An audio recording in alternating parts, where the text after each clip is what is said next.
just doesn't make sense. So that's the backdrop of these line of questioning. So since we feel like, you know, it was Trey Lance the whole time and no one but Trey Lance isn't really believable, let's come back to the Justin Fields thing right now. Do you think he ever was in the conversation for the 49ers? Do they ever seriously consider Justin Fields, in your opinion? I have no idea.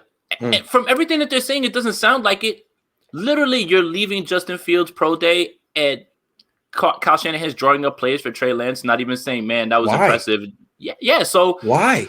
I don't know. I don't know. I honestly, it's hard for me to speculate on things like that. But when you hear what is being said, it seems like they never were in on Justin Fields. Just because I wanted Justin Fields doesn't mean that they had to consider it. You know, so that's it. It wasn't. Remember, when I was predicting Justin Fields, it wasn't insider information, anything that I knew. It's just what I thought was going to happen. Of course. I got wrapped up in the QB collective stuff, full straight on tinfoil hat type stuff. But that's everything, fine. From I think all like half the world did. Yeah. Right. From all indications, everything that they've been saying afterwards doesn't seem like he ever was in the conversation. And for me, that's interesting. The only thing that I'm going to say is we're going to find out much more about this process years down the line. This is going to come out little by little, because Trey Lance is going to be held up not only to Jimmy Garoppolo's standard right now at this point, but everyone's going to compare Trey Lance to Mac, to Justin Fields, because they were all on the board at 3. So this is going to be ongoing. And I have a feeling we're not done finding out the exact process. And someone's going to write a book saying, this is what really happened. I walked in there and said, you know, it's funny. Here's how I could see it happening. If Justin Fields turns out to be what I think he's going to be and is a dominant quarterback, then I think we're going to see a little bit of hedging later on. Well, I wanted Justin Fields. Nobody wanted to listen to me. That's what Peters really liked him, apparently. Peters is gonna write a book like I tried to tell him, and they didn't want to know. So I think that we're not done learning about this process, and it's so fascinating. We're going to continue to find out little by little, I guess, whatever it is that they want to leak out. But I think that later on, we're really going to find out what really happened with this process. So it's hard to speculate whether Justin Fields was in the conversation. From all indications and everything that's being said, he wasn't. Yeah, and what's interesting is like no one was really reporting that he ever was. There was never any information. You know, I'm hearing that he's being considered. In fact, there were people saying like Mike Lombardi, look, he's not in the conversation.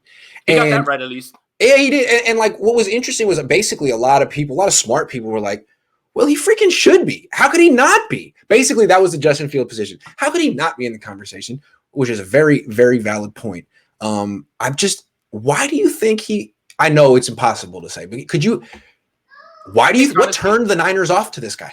I don't know, honestly. Because it may not be right. And I think it's concerning. That's what I was about to say. So if we do find out later on that Justin Fields was absolutely not a part of this process at all, if you want to have them all together, Mac, Justin, and Trey, and you got to your decision of Trey, cool. But for you to take Justin Fields completely out of the conversation, even after the pro day, why? And that's concerning to me. How much did you watch him? How much did you evaluate him? Detail, hold on real quick. Yeah. That detail of Kyle Shanahan going straight to Trey Lance, drawing up plays after leaving Ohio State. What if Trey Lance is good and Justin Fields is great? That's a detail that didn't need to get out there. It may not be true and makes you look bad. It makes you, again, look like you didn't respect the process. You just made up your mind about a kid and you know what I mean? One more thing. Justin Fields heard that. If you already thought he had a chip on his shoulder, Halloween, that man's coming for blood in Chicago when they play the 49ers, especially hearing that. The thing about it is this. If Justin Fields had a Mac Jones-like pro day where he's air-milling throws, underthrowing guys, okay. Everything that we saw, Justin Fields was impressive. He did everything that they wanted to do. He made all these crazy throws. Now, again, he's throwing against air. None of that stuff should have changed the process, but it almost seems like Justin Fields bombed his pro day and they just got on a plane and said, okay, we're on the Trey because he was so bad at this point. It's baffling. It's a little bit baffling. And if he was, it sounds like they had their mind made up. It sounds like they had their mind made up, not about Trey, but about Justin. Not being that's Justin. That's a detail that didn't need to get out there because Justin Fields could be great. And then you look unprofessional. Grandpa Pat Dooley says, give the kid time. Of course they'd be interested in Aaron Rodgers. It's like trading Nelly for Lil Wayne. Hey, I like Nelly. Nelly had some hits.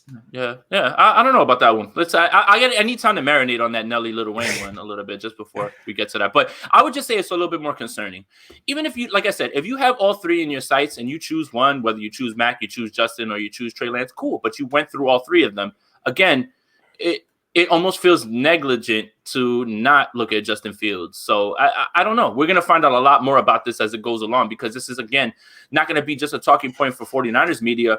NFL media is going to be all over this the entire season. What happens with Jimmy, what happens with Trey, and Trey's career is going to be held up against Justin Fields and against Mac Jones his entire career as well too. So we're not done talking about this in any stretch of the imagination.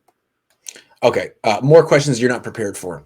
Now that we've seen Trey Lance and we see that the scouting report is accurate, his strengths are legit, and his weakness is the accuracy thing, and that's really a weakness that Justin Fields doesn't have.